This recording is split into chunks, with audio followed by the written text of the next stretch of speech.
Oncle Picsou venait de s'acheter un superbe bateau à moteur qu'il avait baptisé Tirelire. C'était le bateau le plus rapide du monde. Même les Raptous n'auraient pas pu le rattraper. Et s'il l'avait acheté, c'était pour rechercher secrètement l'île au trésor. Un jour qu'elle était sortie faire une longue promenade, Pluto décida d'aller voir ce qui se passait sur le port. Chercher des eaux à longueur de journée était tellement épuisant, tous les chiens vous le diront. Alors Pluto décida de se cacher dans un bateau pour y faire un petit somme. C'était le bateau d'Oncle Picsou. Ce même après-midi, le vieux Gripsou décida d'aller jeter un coup d'œil sur son bateau, pour voir si rien n'avait été volé. Mais il ne put résister à la vue de cette mer si calme et si bleue.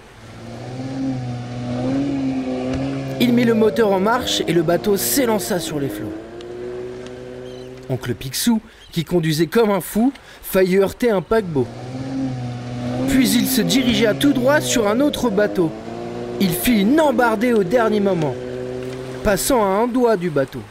Mais Pluto, qui dormait toujours, fut projeté par-dessus bord. « Au secours !» cria-t-il. Mais Oncle Picsou poursuivit sa route sans l'entendre. Pluto se trouvait à des kilomètres de la terre ferme, sans même une bouée. Mais les chiens savent nager et ils ont un odorat très développé. Alors, après avoir humé le vent, Pluto décida d'aller vers l'est.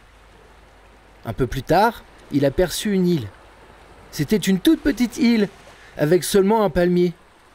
Un mot était accroché à l'arbre. Sam la pépite est passé par ici. Pluto commença par creuser. Il avait faim. Il ne tarda pas à trouver quelque chose. Mais ça n'était pas un os. C'était une malle au trésor. Les bracelets, perles, pièces d'or et colliers ne présentent pas un grand intérêt pour un chien. Mais un collier s'accrocha autour du cou de Pluto. Et il ne réussit pas à s'en débarrasser. Pauvre Pluto, seul sur une île déserte à des kilomètres de tout lieu habité, pourrait-il jamais retrouver sa niche ? Prenant une profonde inspiration, le brave chien se jeta de nouveau à l'eau. Pendant ce temps, Oncle Picsou continuait à piloter son bateau à plein gaz, le vieux filou en caquetait de plaisir. La saine odeur de l'iode, les reflets du soleil sur l'eau, il était presque heureux. Soudain, Oncle Picsou vit danser des sous devant ses yeux. Il venait d'apercevoir un autre genre de reflet, celui que jette un diamant.